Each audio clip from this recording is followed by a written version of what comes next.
A paz do Senhor, meus irmãos. Bom, hoje nós vamos começar na aula de número 3 e está no capítulo 7 do seu material impresso. E nós vamos falar do estado intermediário dos mortos. Tá?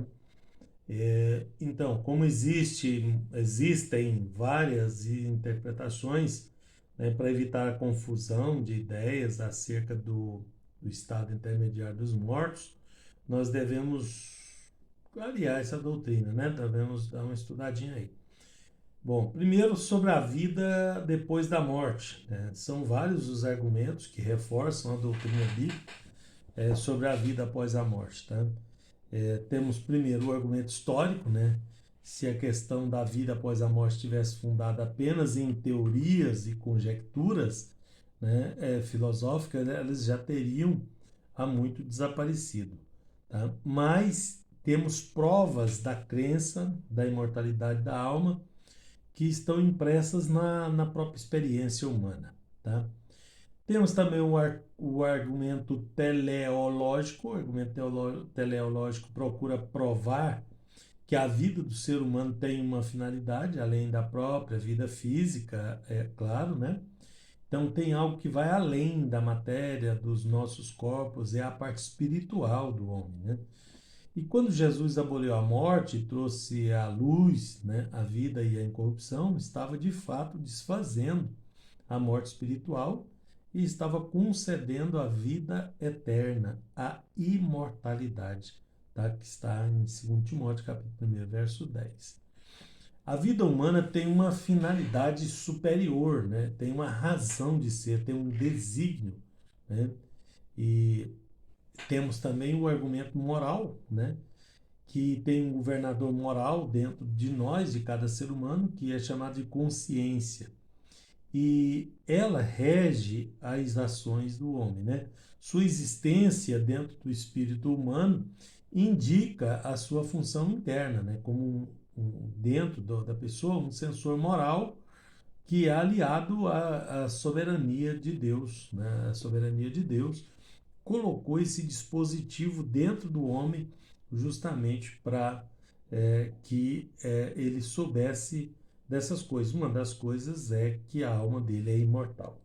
Bom, no sentido pleno, somente Deus tem vida total, né? Imperecível, imortal. Ele é a fonte da vida eterna e ninguém mais pode dá-la. Então, ele tem e pode dar. Tá? No sentido relativo, o crente possui a imortalidade, mas conquistada pelos méritos de Jesus no Calvário, não pelos próprios méritos. Tá bom? Então, o que esse estado intermediário, aquele estado intermediário da alma, não é? O que não é o estado intermediário? Não é o purgatório, por exemplo, né? É uma heresia lançada pelos católicos romanos para identificar o Sheol, né, do hebraico, o Hades, do grego, como um lugar de prova ou de segunda oportunidade, né? Para as almas daquelas pessoas que não conseguiram se purificar o suficiente para galgarem o céu. Bom, essa doutrina, ela declara, romana, né, que essa é uma forma desses mortos serem provados e submetidos a um processo de purificação. No entanto, isso não tem base na Bíblia, né? É uma doutrina feita sobre premissas falsas. Se o purgatório fosse uma realidade, então a obra de Cristo não teria sido completa, né? Não teria sido suficiente, né? Então, se alguém quer garantir salvação eterna, precisa garantir aqui, na sua vida física. Porque depois da morte só resta a ressurreição. Não tem outra, né, outra opção. Tá, vocês estão vendo que eu estou colocando as páginas ali para vocês acompanharem, tá? Bom, além de não ser o purgatório, também não é o limbus patrum, tá? Que o vocábulo limbus significa borda, orla, né? Essa ideia também é paralela ao do purgatório e foi criada também pelos católicos romanos para denotar um lugar na orla, na borda do inferno, né?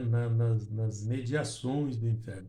onde as almas dos antigos santos ficavam até a ressurreição. E ensina ainda que essa igreja que o limbus patrum, né, os pais, patrum pais, tá, era aquela horda do inferno onde Cristo desceu após a sua morte na cruz para libertar os pais, os santos do Antigo Testamento, do seu confinamento temporário e levá-los em triunfo para o céu. Assim ensina essa doutrina. Identificam o seio de Abraão como sendo esse limbus patrum. Tá? Mas o limbus patrum não tem apoio bíblico, nem existe uma orla para os pais, né? Para um lugar especial para alguém especial. Tá? E também não é o limbus infantus, né? Infantus é criança, né? A palavra infantos, então, se refere a criança. Na doutrina romana havia o Sheol, o Hades, um lugar especial de habitação da alma de todas as crianças não batizadas, tá? Naquele lugar, Sheol, né? Que nós chamamos de inferno, tinha, segundo eles, esse local aí. Não é um estado, né, que antecede a reencarnação, não é um lugar de migrações e perambulações espaciais dos espíritos dos mortos. Então não é isso também, tá? Os espíritas gostam de usar o texto de Lucas, né, de 16, 22, 23, para afirmar que os mortos podem ajudar os vivos.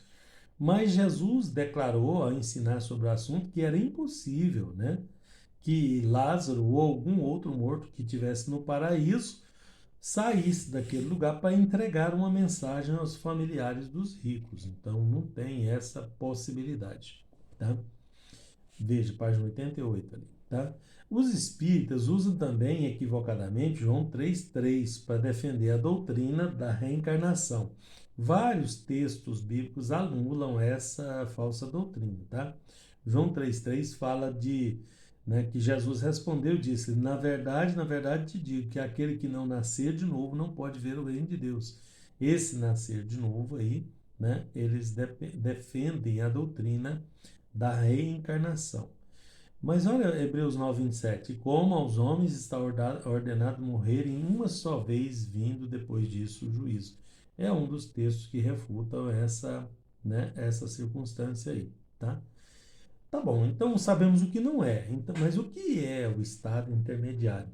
É uma habitação espiritual fixa, mas temporária. Ela é fixa, mas é temporária. Então é um local intermediário onde as pessoas ficam, né, lá no Antigo Testamento, as duas, um do lado do outro, né, ficava as pessoas que morreram com Cristo e as pessoas que morreram sem Cristo, né, em um abismo no meio. Eu vou falar disso daqui a pouco.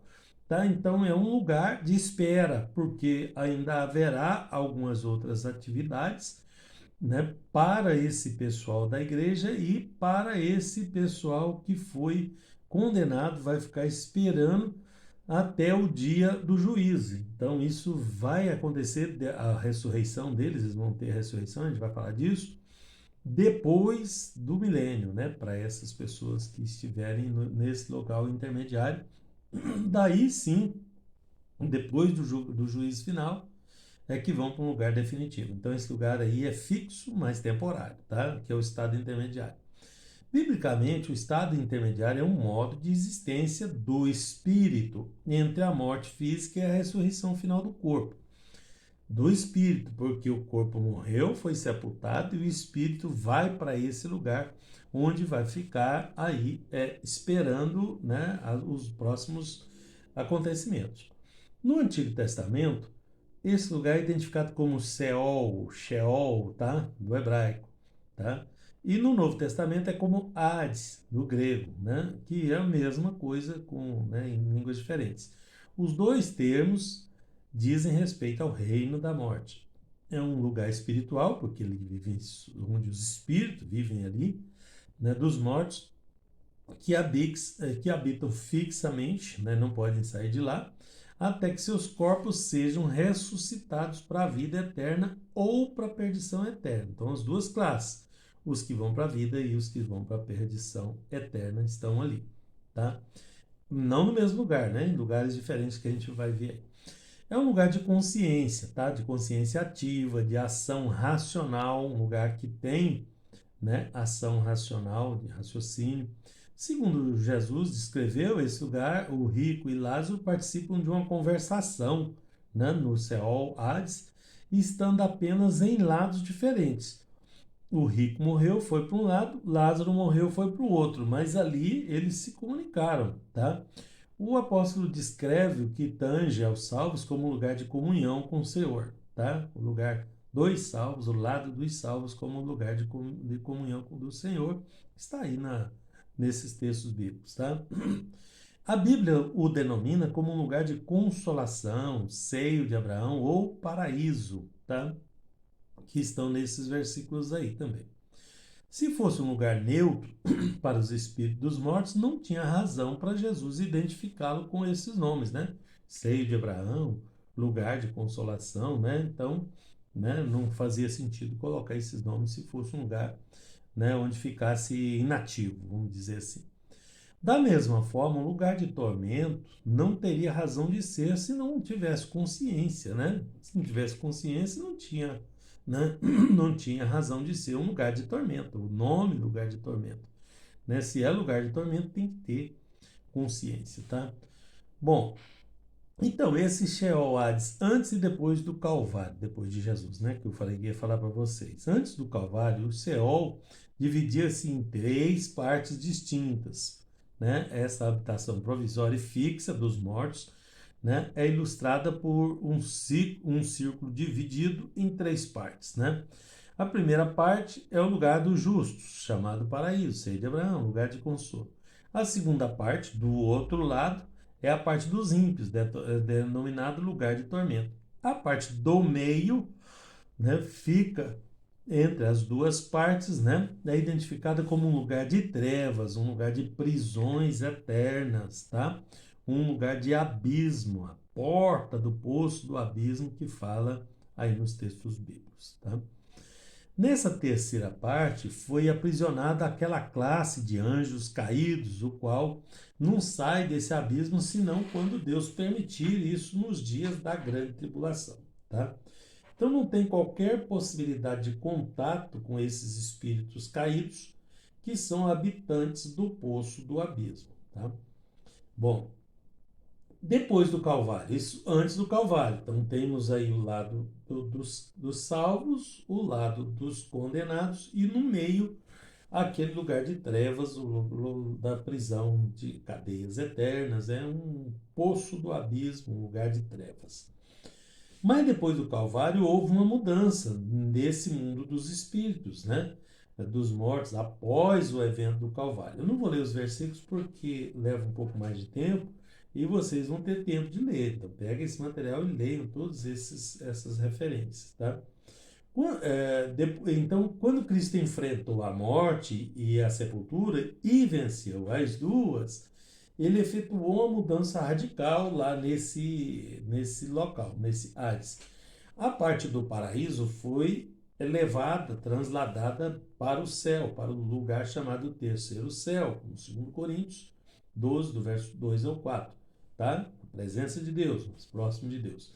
Separando-se completamente das partes inferiores, as outras duas partes, aquele lugar dos condenados e aquele lugar dos anjos decaídos, tá? Que ficou lá no lugar que já estava.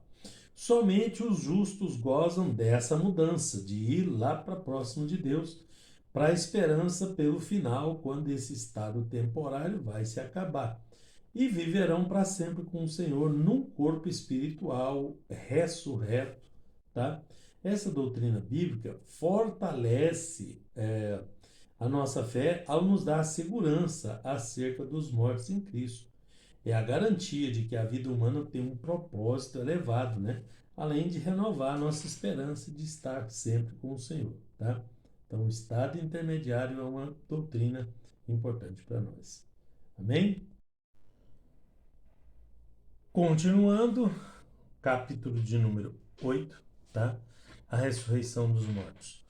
Bom, a doutrina da ressurreição dos mortos, ela se baseia sobre o fato da ressurreição do próprio Cristo, né? O mestre enfatizou e deu um sentido especial a essa doutrina, né? O próprio Jesus enfatizou isso e deu, né, lugar a isso aí. Deixando claro que não haverá uma única, geral e simultânea ressurreição para os mortos, mas sim que vai acontecer em duas fases distintas, né? A ressurreição dos ímpios e a ressurreição dos justos. Tá? A ressurreição dos justos primeiro e a dos ímpios fica lá para o final de todas as coisas, lá para depois né, antes do juízo final, na verdade, tá? Vamos passar pelo juízo final. Então, o que é a ressurreição, né? O sentido original? Ele vem de duas palavras gregas, né? Anastasis e geiró, na verdade, em grego é geiró, tá? Define o termo ressurreição.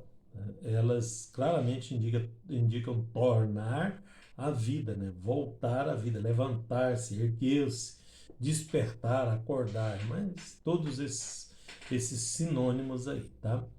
No sentido doutrinário, o que é ressurreição? Ressurreição é a outorga da vida ao que havia se extinguido fisicamente, tá? É outorgar, né, novamente vida, né? É um ato do levantamento daquilo que havia estado no sepulcro, né? Várias vezes nos deparamos com a expressão ressurreição dos mortos, que se refere a uma ressurreição geral de justos e ímpios, tá? Porém, quando se refere só aos justos, né, a expressão é restritiva, né? Ela traduz por ressurreição de entre os mortos. A expressão de entre os mortos quer dizer que foram mortos tirados do meio dos outros mortos, tá? Se referindo aí aos justos, né, aos salvos, né? Qual é o caráter geral dessa ressurreição? No Antigo Testamento, os personagens importantes da história demonstraram a sua confiança na crença da ressurreição. Podia citar vários aqui, né? Abraão, Elias, né? Oséias, Daniel, muitos outros aqui, tá? No Novo Testamento, a doutrina foi declarada e ensinada por Jesus em seu ministério terrestre. Nesses versículos aqui, nessas referências, vocês vão ver, tá? Essas que estão aqui acima. Ensinada e reafirmada pelos apóstolos, pais da igreja primitiva, né? A doutrina foi ensinada e reafirmada aí por eles, tá? Em Atenas, na Grécia, Paulo pregou Jesus, né? Pregou a palavra, pregou Jesus, né? A obra de Cristo e a sua ressurreição também, tá? Atos 17, 18. E repetiu isso para os filipenses, para os coríntios, tessalonicenses, perante o governador Félix, né? E o apóstolo João, né? Não só relatou o ensino de Cristo sobre a ressurreição, mas ele mesmo ensinou também sobre esse assunto aí, tá?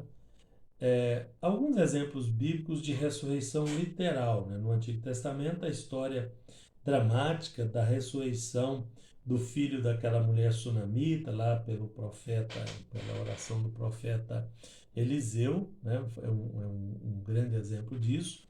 No Novo Testamento, né, temos exemplos, né, são numerosos, começando pelo ministério pessoal de Jesus com a filha de Jairo, né, o Lázaro de Betânia, né, e por aí vai, tá? Tem vários casos aí no Novo Testamento. Ressurreição nacional, o que é isso? É uma linguagem metafórica, é uma metáfora, tá? Da restauração e renovação do povo de Israel, em termos políticos, materiais e espirituais. Tá? Então é uma ressurreição da nação, é a nação ressurgindo. Tá? Então, no contexto desses versículos aí, vocês vão ver que é isso, né? Se refere à recuperação e restauração de Israel como nação. O cumprimento cabal da profecia relativa à ressurreição nacional vai acontecer na vinda pessoal do Messias, do Senhor Jesus, né, para o estabelecimento do milênio, depois da grande tribulação que isso vai acontecer, tá? Então é o cumprimento dessa ressurreição nacional, ressuscitar a nação de Israel, tá? Espiritual, né? Ressurreição espiritual, como está aqui embaixo.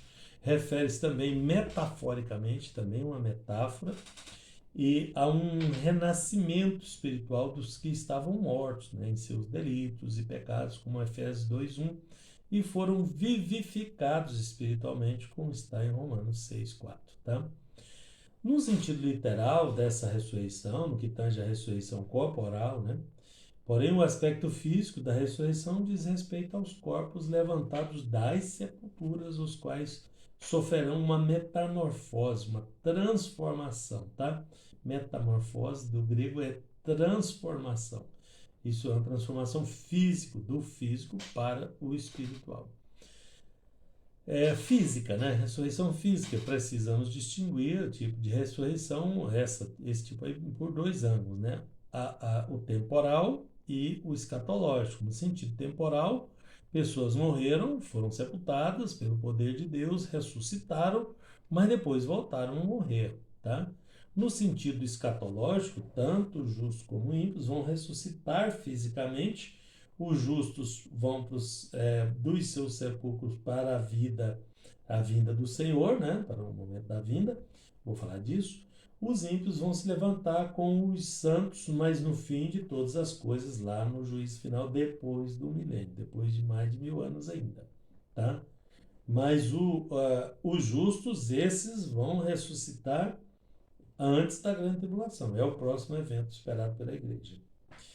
Bom, então, a ressurreição dos justos e dos ímpios. Vamos separar isso direito, né? A primeira ressurreição. A primeira ressurreição, né, ela divide-se em três fases, tá? Distintas. A primeira fase se refere à ressurreição de Cristo, né? Identificado como primícia dos mortos, 1 Coríntios 15:20, que é a base da ressurreição, é a ressurreição de Cristo, tá? Então ele ressuscitou primeiro, e se nós morrermos na semelhança da sua morte, também o seremos no da sua ressurreição, diz a Bíblia, né?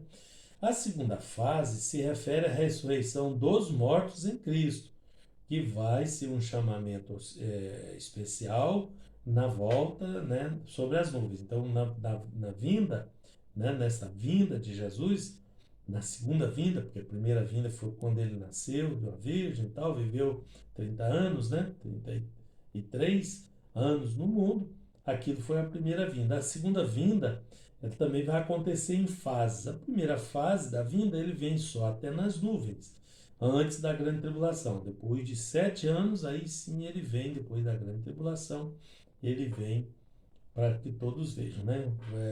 A terceira fase da primeira ressurreição refere-se àqueles mortos que eu falei da grande tribulação, os quais são chamados mártires da grande tribulação. Refere-se ao restolho da ceifa, isso é, a respiga da colheita, tá?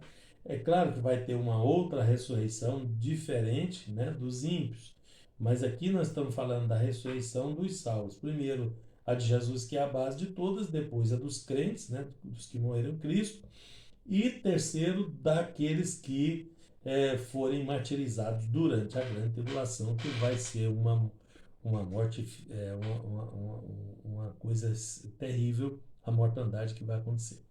A natureza dos corpos ressurretos, né? Qual a natureza dos corpos depois que são ressuscitados? Não importa como os corpos foram sepultados, se em covas na terra, se caiu no mar, se no rio, se foi cremado, né? Não importa a forma. Na realidade, os mesmos corpos mortos serão ressuscitados. No caso dos mortos em Cristo, seus corpos serão transformados, ressuscita e transforma, tá?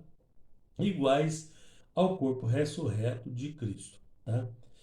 Bom, a segunda ressurreição, né, o tempo, já sabemos que Jesus distinguiu as duas ressurreições, dos justos e dos ímpios, tá? A primeira ressurreição tem três fases, vamos recapitular.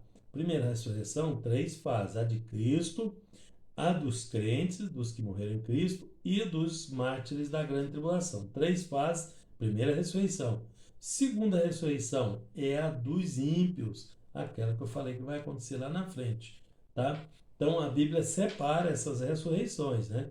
João capítulo 5, versículo 28 e 29, tá? Algumas pessoas interpretam e entendem que a ressurreição dos mortos como um só evento, no mesmo tempo, né? Declaram que a única distinção é que uns ressuscitam para a vida e outros para a perdição, né? Que não tem muita não tem muito razão de ser. A palavra que eu estava procurando é razão, né? Essa teoria é largamente refutada pela igreja, tá? Essa aí da ressurreição acontecer simultaneamente.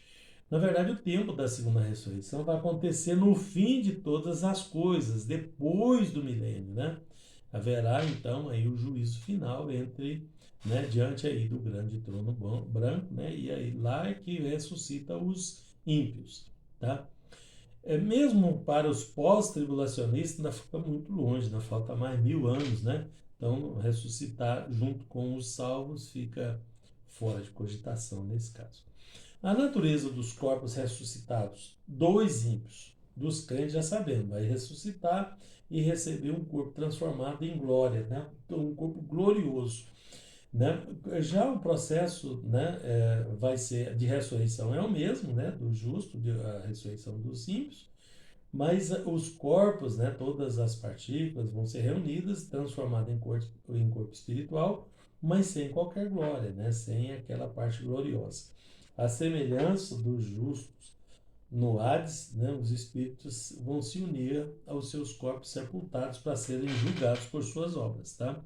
Então, eles vão ressuscitar para participar do julgamento e para o estado final, porque essa ressurreição vai transformar em corpos espirituais, né? Aqueles que morreram, né? E eles vão ser transformados em corpos espirituais para o castigo eterno. Que é o estado final dos ímpios, que é o próximo aqui. Na verdade, os ímpios vão ressuscitar para uma segunda morte, né? Que é aquela morte eterna, né? O banimento da presença de Deus.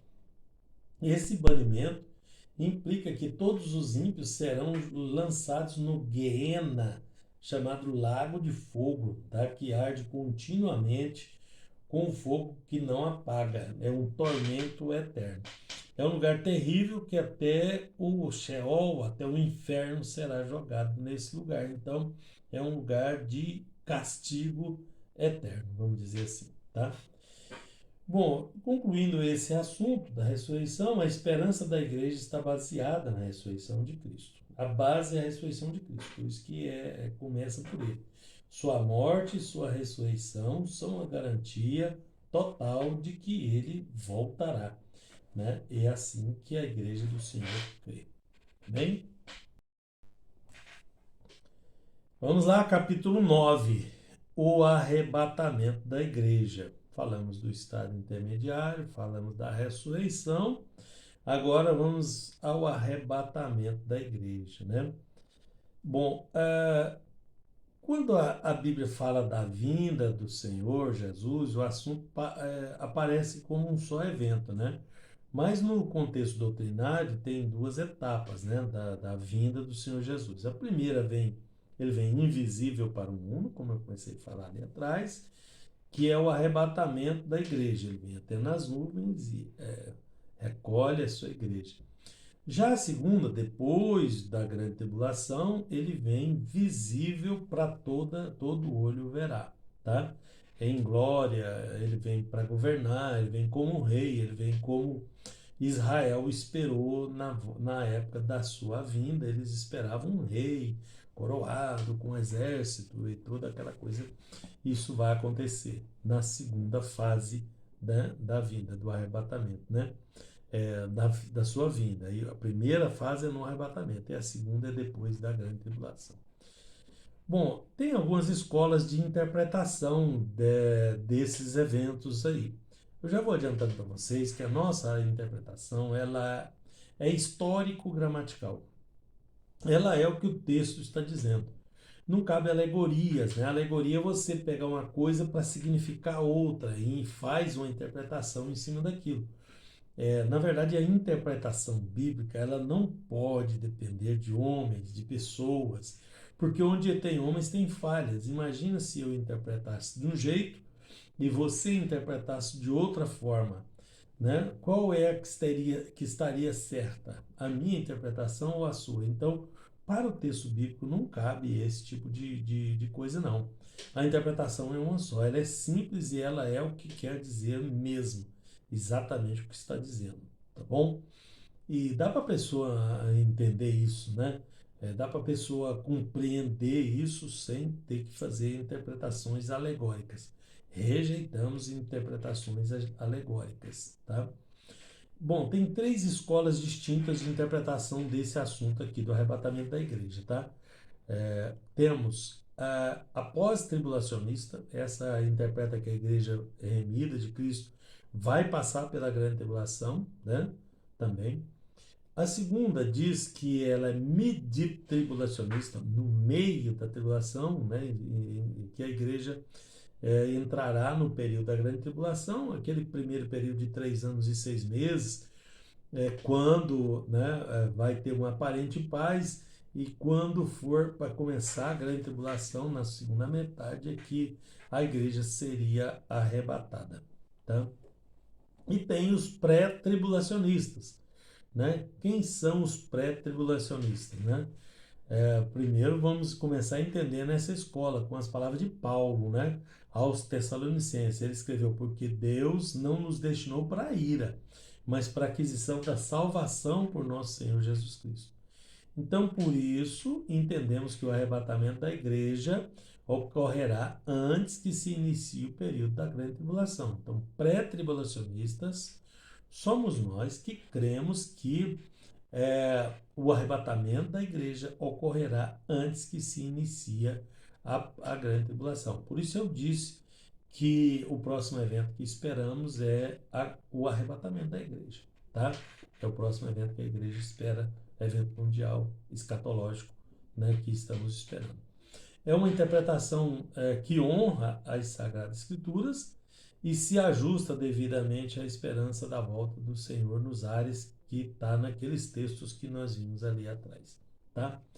Duas palavras gregas que se referem ao arrebatamento. Tá? Parousia, literalmente quer dizer presença, chegada rápida, visita. Tá? É uma palavra mais frequentemente usada nas Escrituras para descrever o retorno de Cristo. Tá? Isso ocorre 24 vezes.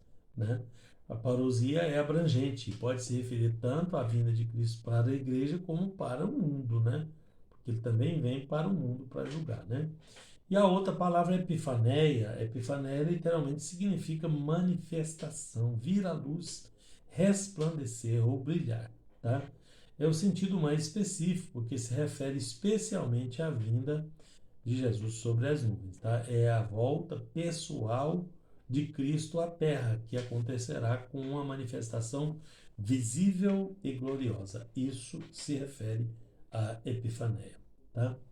Diferença entre as duas etapas da volta de Cristo, né? Eu comecei a falar para vocês lá atrás que a volta de Jesus vai ocorrer em duas etapas também, tá?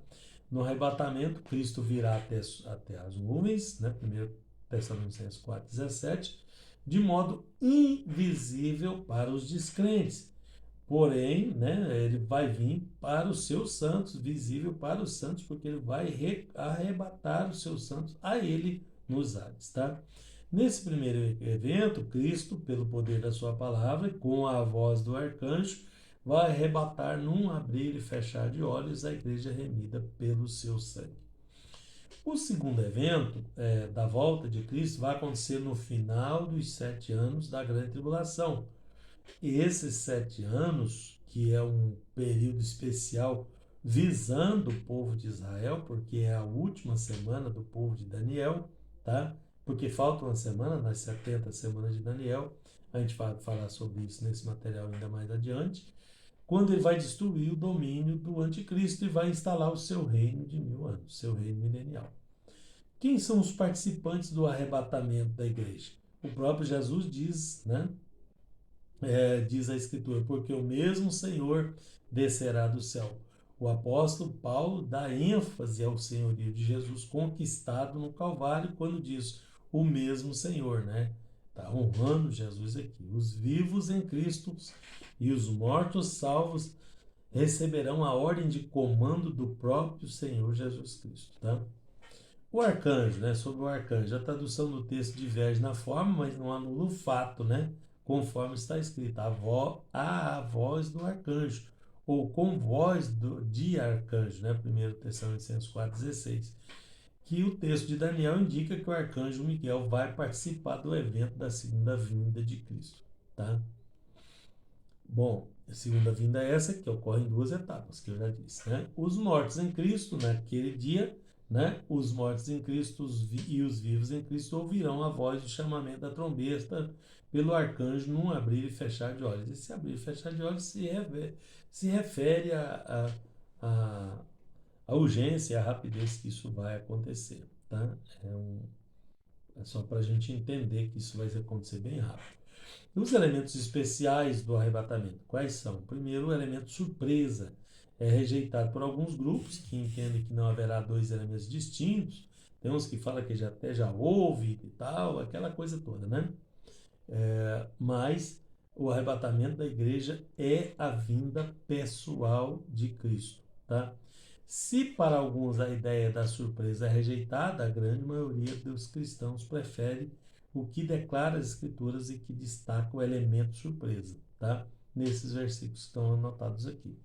Outra coisa é a invisibilidade, né? Ele vai ser um evento invisível para o mundo, tá? E o outro é a imaterialidade, né? Na verdade, a transformação que ocorre na vinda do Senhor será extraordinária e gloriosa, porque é o material revestido do que é imaterial, o corruptível do incorruptível, né? Nós não temos muita informação bíblica, só sabemos que haverá uma transformação, vai haver a ressurreição dos mortos, os que morreram em Cristo ressuscitarão primeiro, depois nós, os vivos, encontraremos com ele. Então, se os mortos vão ressuscitar em corpos gloriosos, também os corpos dos vivos serão transformados, tá? E se revestir daquilo que é incorruptível e daquilo que é imaterial. A velocidade, né, que é o que eu falei, que é no momento, né, no abrir e fechar de olhos, mas para tentar explicar a velocidade do evento, Paulo usou o termo grego átomos, tá? Que aparece no texto sagrado pela expressão num momento, traduzido como num momento é átomos, tá? O sentido literal da palavra átomos, do grego, é indivisível, porque um átomo é uma partícula indivisível, né? Então, não é o nome da partícula que é átomo, quer dizer que ela não pode ser dividida. Tá? Então, a palavra átomo é usada para isso. Inclusive, na ciência, ela é usada como algo que não pode ter divisão, pode ser dividido. Concluindo, estudar e meditar sobre o arrebatamento da igreja promove nos remidos a fé e a esperança da vinda do Senhor, que é o que nós aguardamos, né, e que nós pregamos aqui. Vamos lá, capítulo 10, o Tribunal de Cristo. Tá? Na sequência dos eventos escatológicos, dois deles vão acontecer no céu, subsequentes ao arrebatamento da igreja. Então, após o arrebatamento, nós temos um grupo em cima, outro grupo embaixo. O grupo que foi arrebatado, né, vão ter dois eventos lá, né? E os que ficarem embaixo vão passar pela grande tribulação, tá? Então, vão ser dois eventos escatológicos simultâneos: o Tribunal de Cristo e as bodas do Cordeiro. São dois eventos distintos. A ordem não sabemos, né? Mas são os dois. Os eventos da terra, depois do arrebatamento da igreja, acontecerão durante a grande tribulação. Enquanto está havendo a grande tribulação para o grupo que ficou, vai haver esses dois eventos, né? O Tribunal de Cristo e as bodas do Cordeiro. Que tribunal é esse, né? O apóstolo Paulo descreve o cristão em 1 Coríntios 3, né, do verso 9 ao 15, como um construtor, né? Ele faz uma descrição como um construtor que usa vários tipos de materiais numa construção. Assim, o sentido espiritual, né, no sentido espiritual, o valor do trabalho, da obra feita, vai depender dos materiais que ele usou para construir. A construção do cristão precisa ser feita sobre um fundamento eficaz e correto e com materiais de qualidade que dê sustentação à sua vida espiritual. Como é que é isso? as obras que nós fazemos aqui, aquelas obras que são classificadas de boa qualidade, elas serão purificadas e vai receber a recompensa. Aquelas obras, as três, né, que têm níveis, né, de uma obra boa, mais ou menos, mais, né, mas da mesma forma tem três níveis das obras que não têm nenhum valor. Essas obras que não têm nenhum valor, vai haver perda de recompensa, não vai receber recompensa por essas três categorias. Já as três categorias de cima, de pedras preciosas, né, que é a comparação que Paulo faz com o edifício, sim vai receber a recompensa. Tá? Então havia naqueles tempos, né, nos tempos bíblicos, tribunais militares também, o tribunal Bimá, ou assento, que é o tribunal da recompensa, que era utilizado especialmente nos jogos, né, nos jogos gregos de Atenas. Começou com os jogos gregos, depois espalhou pelo mundo. Os atletas vencedores eram julgados perante o juiz da arena, tá? Que é um julgamento especial, e galardoados por suas vitórias. Então, não era um julgamento de condenação, era um julgamento de premiação. Era um tribunal de premiação, tá? Então, quais são os aspectos desse tribunal? Né? Ele é um tribunal de premiação. E veja que quem foi no arrebatamento já foi classificado como salvo, ele já não vai perder a salvação nesse tribunal. Esse tribunal é um tribunal de galardão, de premiação, de reconhecimento. Tá? Esse é o aspecto geral. Mas qual é o aspecto geral do tribunal? O tempo, né? É lógico, né, que o tribunal não pode acontecer logo após a morte de qualquer cristão, tá? Ele se dará por ocasião de um tempo especial, determinado depois do arrebatamento da igreja, né? Imagine se a pessoa fosse para o tribunal, uma pessoa morreu ontem, né, e hoje já está no tribunal lá, né, reunido. Não, esse tribunal vai se reunir e vai galardoar todo mundo, então isso tem que ser obviamente após o arrebatamento da igreja, porque já cessou as obras de todo mundo. Tá? O lugar, não temos texto específico que declare o local, mas o contexto, né, indica que, uma vez que a igreja foi arrebatada até as nuvens, nos céus, a instalação do tribunal de Cristo, inevitavelmente, terá que ser no céu, nas regiões celestiais, na verdade. Tá? Quem são os julgados nesse tribunal? Né? Quais são os sujeitos desse tribunal? Indubitavelmente, né, todas as pessoas, né, são os santos, né, remidos em Cristo. Tá? Só entrarão os salvos e os remidos. Não haverá lugar para julgamento condenatório a que já estão salvos. É um tribunal de premiação. Né? Quem é o juiz? O apóstolo Paulo declara que o exame das obras dos crentes será feito perante o Filho de Deus, segundo Coríntios 5,10. O próprio Jesus falou que todo juízo é colocado nas mãos do Filho de Deus. Faz parte da exaltação dele, né? Depois da conquista no Calvário, né? Deus o exaltará, e uma das nuances é que todo o poder lhe foi dado para fazer esses julgamentos aí. Tá? Como vai proceder o tribunal, né? Qual é a forma do exame? É claro que não se trata de examinar, como eu disse, salvo ou não. Né? A salvação do crente implica num ato especial da misericórdia de Deus, mediante a aceitação da obra expiatória de Cristo e a sua manutenção enquanto ele estiver neste mundo. Essa segunda parte é a sua manutenção, é importante também, porque tem uns grupos por aí pregando que uma vez salvo, salvo para sempre, né? E pula essa parte da manutenção, mas tem essa parte também, como a gente vai ver adiante. Ok?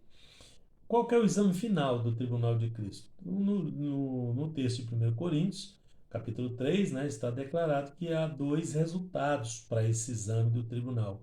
Tá? A prova de fogo, né, vai ser provada as obras pelo fogo, né? E as obras que se manifestarem, ou vai receber perda, ou vai receber a recompensa, né? Então, a perda da recompensa, né, é uma das coisas, e a obtenção da recompensa é a outra, tá?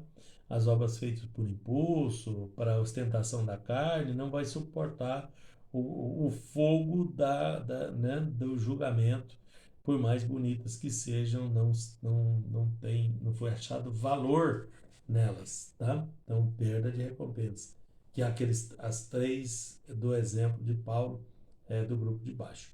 Tá? A obtenção da recompensa, as três obras do grupo de pedras preciosas, né, praticadas com materiais que não pode destruir, a prova de fogo, são obras boas, dignas de recompensa, essas aí é que vai receber o galardão.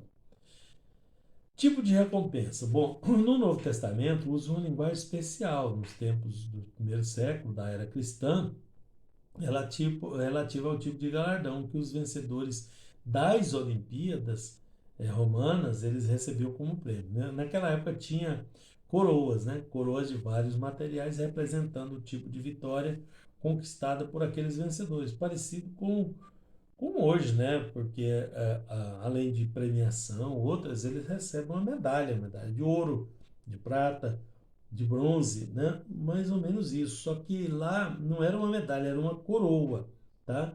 Uma coroa de vitória. Então as coroas representava, né, o nível, né, daquela pessoa, porque não é só o primeiro colocado, né? Tem os outros também que são coroados, né, por algum motivo. Né? Então, a primeira coroa, a coroa da vitória, está em 1 Coríntios 9, 25, ele está usando essas coroas em comparação com aquelas coroas olímpicas. Tá?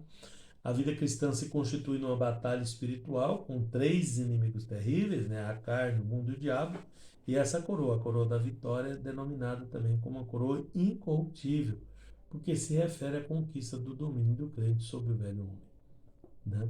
A coroa de gozo, né? A palavra gozo significa prazer, alegria, satisfação. É uma das atividades cristãs que mais satisfaz o coração do crente é ganhar almas. Então, a coroa de gozo, né? Praticar o evangelismo pessoal, ganhar almas para o reino dos céus.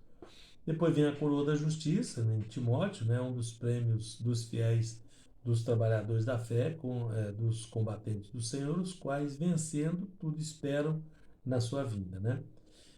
A coroa da vida, né, que não se trata de simples vida em termos aqui, né, essa coroa é um prêmio especial porque implica um tipo de vida superior à vida terrena, né, ou a simples vida espiritual como tem os anjos, né, dos anjos é a simples vida espiritual, então a coroa da vida é uma vida especialmente, né, é, montada por Deus. A coroa de glória, né, a última coroa, certos eruditos da Bíblia entendem que essa coroa é o galardão dos ministros fiéis que promoveram o reino de Deus na terra sem esperar aquela recompensa aqui material. Tá? Concluindo, né, a lição maior que aprendemos acerca do tribunal de Cristo consiste em atentarmos diligentemente para a nossa responsabilidade individual como cristãos, no que se refere às nossas ações, tanto as de caráter social quanto as de caráter espiritual praticadas em benefício do reino, né? Tá?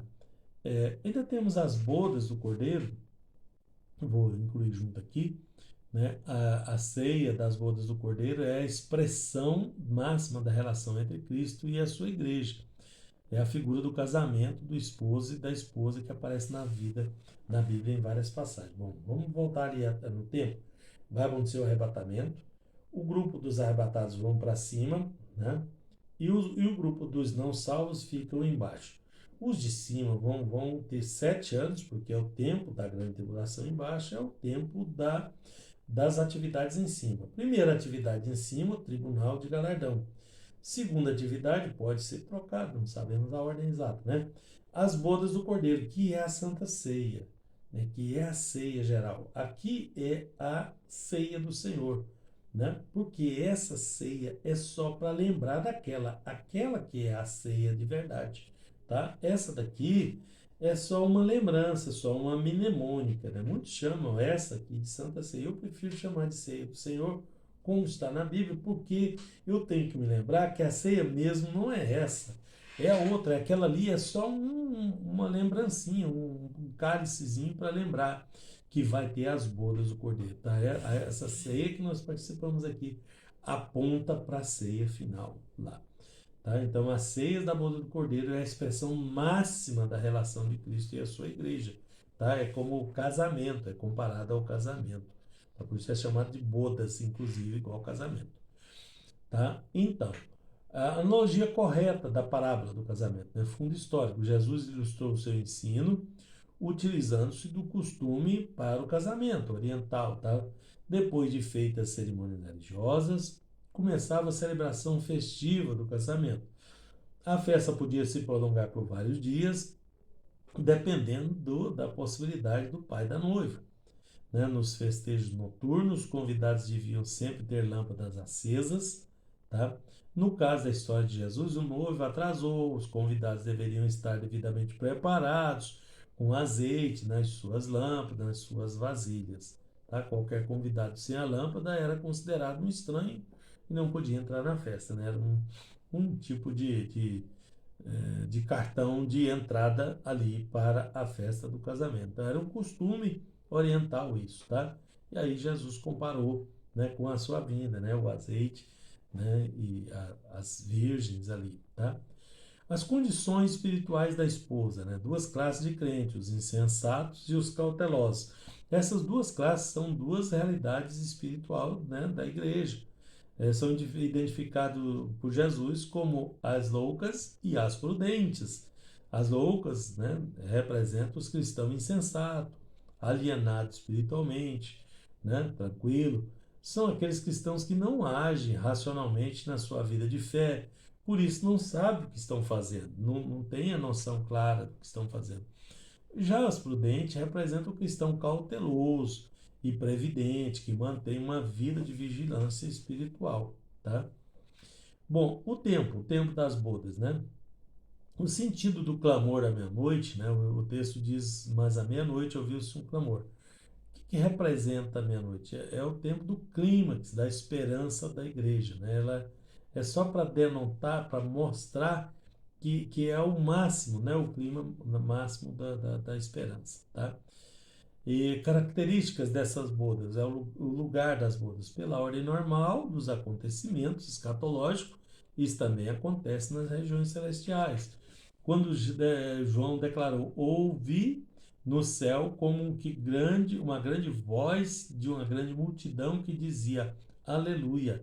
E ele identificou naturalmente esse lugar, né? Ele ouviu no céu, nas regiões celestiais.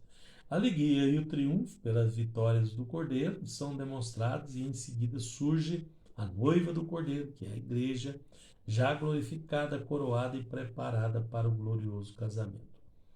Quem são os participantes, né, das bodas? O casamento de Cristo com a igreja, mas os convidados são muitos, de acordo com Daniel, Isaías, né, o Israel salvo da grande tribulação, os santos do Antigo Testamento são os convidados especiais. Tá? Devemos ter cuidado na interpretação desse evento para não confundir nem misturar os fatos que envolvem as bodas no céu e as bodas da terra. Tá? No céu, as bodas são da igreja com o cordeiro. Na terra, envolve Israel e o cordeiro. Tá? São dois eventos especiais, é que Deus trata o povo de Israel separado do povo da igreja. Concluindo, né, a cena das bodas no céu difere das bodas na terra. Né? No céu, somente a igreja e seus convidados participarão. Na terra, Israel estará esperando que o esposo venha convidá-lo a conhecer a esposa, né? A igreja, que está reinando com ele no período, né? Estará reinando com ele no período milenial. Então, ali a grande festa inicia o milênio, né? O grande evento do milênio.